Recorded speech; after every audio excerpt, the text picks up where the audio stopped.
Now on to part two, which is basically history and politics, and what the mainstream calls revisionist history. Whether or not you believe it's a negative thing or not, I believe all history has been rewritten for their purposes. And there's a saying: those who know own history own you. Something to that effect. We're going to cover some U.S. and world history, the Hegelian dialectic again, and intelligence. And moving on to George Washington, look at this image. It's riddled with occult symbolism, and there are the two pillars of Freemason. He is the most famous Freemason, I believe, that ever lived. And so Washington as a Freemason, and they've really adorned him this way. It was my intention, it was not my intention to doubt that the doctrines of the Illuminati and the principles of Jacobinism had not spread in the United States. On the contrary, no one is more fully satisfied of this fact than I am, meaning he was fully aware that the Illuminati had spread to the United States. In fact, I believe he is part of the Illuminati and Freemasonry. And because the Illuminati infiltrated Freemasonry. Freemasonry is the mystery religions. They were one and the same to begin with. So we have also here, interesting to note, you saw the Baphomet here with the coming on to the women. This, how I interpret this, is the sons of God, the angelic being, coming on to the daughters of men. She has no wings here. Also, I think the significance of red is there as I don't know the significance exactly, but I believe that there is a significance of red. I believe also there's a significance of this broken pillar. You see this in other depictions, like breaking the law. And according to the Bible, the angels that left their first estate that did this are actually in chains and are bound because they did this act that was against the law. So I believe that this depiction is representing that. Now we have Washington laying the foundation stone for the Capitol building.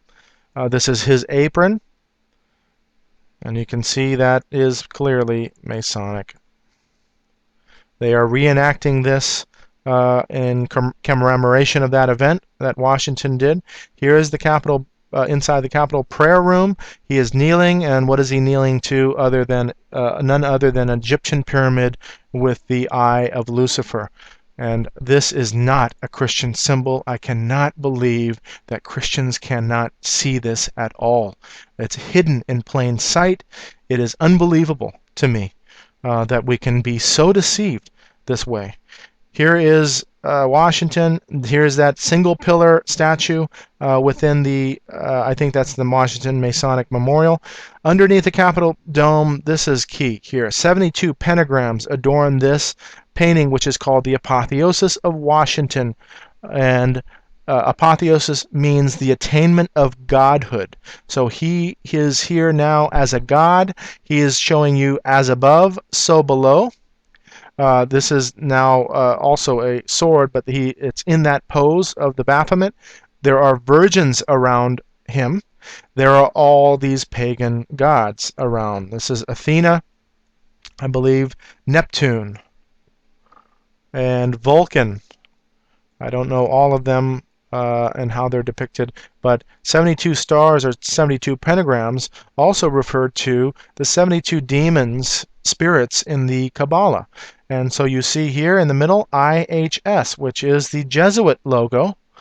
And so in the Jesuit logo itself, you also see these straight and crooked rays. And so there are 72, and they like to call them names of God. But in this case, I've come to understand that they are the demon spirits in the Kabbalah. And we have now an example of the 72 in the Imagine memorial for John Lennon. And there are 72 black and white, 36 each, with this Masonic checkerboard around this. You can read all about the Kabbalah and the founding of the United States And that mystery religion itself, Jewish mysticism it's called, there was a big news in this Leonardo da Vinci portrait of Mona Lisa where they found the number 72 in the eye. So there is a significant number, 72. In Borobudur in architecture in Southeast Asia, there are 72 Buddhas around this. So a significant number. I don't know the full meaning of that. Let's look now at who and what goddess is on the top of the Capitol dome, and it looks like some type of American U.S. hybrid. Of course, she has stars adorning her, and this eagle and feathers all around. She has a shield and a sword. Just to let you know that there's another goddess out there, and she is Athena. She is always depicted with a shield and sword. She is a god of war and wisdom. She also is depicted with usually with an owl, and the Roman counterpart is called Minerva, and so there is the owl of Minerva, which is understood. She doesn't have that owl on the Capitol dome, and therefore the owl is placed onto the Capitol grounds, and so you can see the two eyes here, the body, and the two legs. And that owl, they love the owl because the owl sees at night, and they love to operate in darkness. So here we are. This is the pyramid, and that owl's at the apex of that pyramid, perching on top of that. And this is east-west version. There's the old Capitol Washington Memorial with the circumpunct, which is just the circle around that Capitol. You look at here, this is Lilith, and Lilith is a demon goddess. She has owls as well as other creatures. Minerva, again, Roman Minerva, and this is a sculpture in New York City. This is an Illuminati pendant that is attributed to the Illuminati, and you can see the owl. Of course, they let us know that the owl represents wisdom. That is the exoteric meaning, and you can see this in the academic world where the wise owl is all of what we know that the owl represents. Here's another god, Mars, that is a sculpture at the Capitol building. So these gods of war, they love war, and they do this in the name of God. Now moving on to the owl, there is a Bohemian Grove that all of our dignitaries go to, and heads of state and heads of corporations, and you can see the owl with the lightning bolts in this season greeting. He wears the Bohemian Grove owl, and you're going to see what the Bohemian Grove is all about.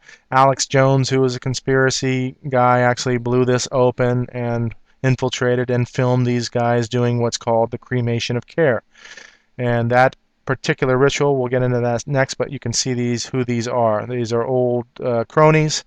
It's a all-male club, and they do homosexual acts there, and they invite people nearby from San Francisco of the gay community that come up and service this. And believe me, it's pretty sick, the stories that are come out of that whole all-male situation. This is the cremation of care that was filmed by Alex Jones.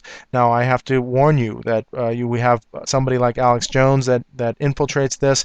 I believe that they want this information to come out. I don't believe Alex Jones, we can trust everybody that comes out with the conspiracy information, and they could be coadjutors which are expose certain aspects, and that's how intelligence works. They can expose certain aspects but not expose all aspects, and therefore there's something at the end of this that I want all of you to understand fully, which is really the end of this presentation, and I believe really the message of this entire presentation, the most important message. So going on this cremation of care, you see the owl.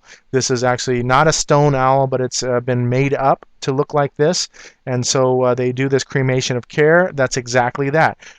Cremating or destroying your care or your conscience. So when they do this ritual, they can do war and kill people and all of that without having a conscience. You can also see here that they wear the Dagon hat, which is the fish god hat.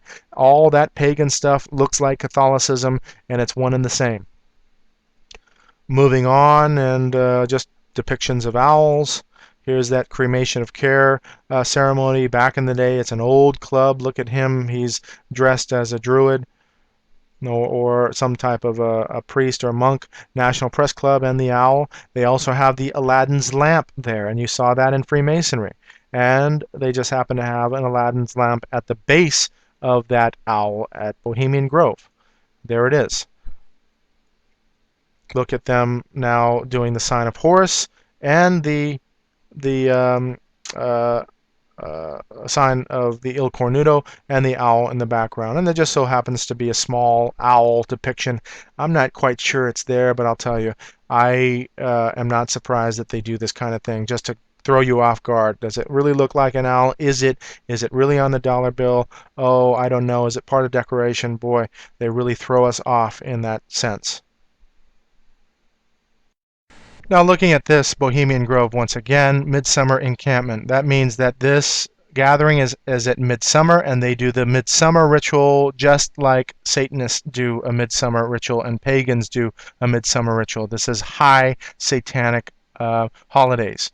I'm going to throw this out there. It just so happened this past July 20th, which was the opening of Batman, and while Bohemian Grove was in session, this shooting happened, and there were reports of people inside the theater having some guy prop open the door from the inside. So there were more people involved in early reports, and now you have this lone crazy person. Looks like he's been involved with ritual abuse and mind control and what have you. Totally delirious. I'm telling you, how fantastic as it may sound, this stuff is happening. This is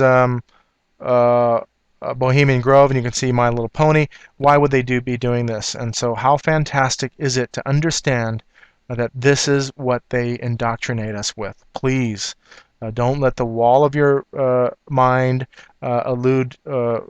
keep you from the truth. Trust the elite. Bohemian Grove t-shirt. He's wearing an owl. This is real. It's happening. The indoctrination is out there. This is Michael Jackson with this adornment. Looks like an owl mask. And of course you see the Eye of Lucifer here, and people going in this ride, all kind of Alice in Wonderland kind of weird symbology going on, and I can't interpret all of that. Here's Lady Gaga, 2009 VMA Awards, wearing the horned owl mask. And of course Harry Potter with his owl, the Justice, and you see the checkerboard, Masonic checkerboard. This god looks like scales and justice, and the owl here, some type of a goddess working there. Now showing you Washington was involved with the urban planning of Washington D.C., and therefore you see the occult imagery. I mean, this stuff is very not conducive to traffic patterns and what have you, but they want to put this in the streets in this fashion just to show get their geometry in there. The pentagram may be broken at one point by not permitting the converging lines to touch. When used in black magic, the pentagram is called the sign of the cloven hoof or the footprint of the devil. That's Manly P. Hall, that Freemason, and here's a broken pentagram, and we see exactly that north to south with the down point at the White House. And here's that broken pentagram. That street does not go all the way through. And so you will go on the History Channel, and the Freemasons on that channel will tell you, well, it's not even a complete pentagram, so how can you say that it's satanic? Well, here it is. The star with 2 points upward is also called the Goat of Mendes, because the inverted star is the same shape as the goat's head. And you saw that in the Baphomet. When the upright star turns and the upper point falls to the bottom, it signifies the fall of the morning star. Okay, and there you have morning star, reference to Lucifer falling. Now you have here also a pyramid in the street layout, and that pyramid, if you count blocks, the lodge itself is 13 blocks from the White House. The lodge is here, and you can see the lodge is in the alignment of the Washington Monument rather than the White House. So interesting alignment there. It's a little bit off, but I'm showing you that there is a possible alignment there. The pentacle has within it the pentagon, and the pentagon is another revered geometry. And so you see the pentagon. It just so happens one of the bloodlines, papal bloodlines that I described to you, the Farnese family, which is heavily involved in Jesuitism. I believe they even started that whole idea. And so military palace with military complex, and that connection with Rome and that Pentagon. Here's Washington in the form of a Baphomet. This caused so much controversy that it was going to be outside the Capitol building, but they relegated it to the Smithsonian. And there is a similarity between this statue of Zeus, but I'll tell you a very odd similarity is why would you want to have a revered president naked and then pointing upward and downward with the sword as in war? And so very similar aspects of as above, so below. You see this in the depiction underneath the Capitol dome, the apotheosis of Washington. He is now a god in this form. And of course, you have Uncle Sam with the star on top, and the Satan or the goat of Mendez with the star on top.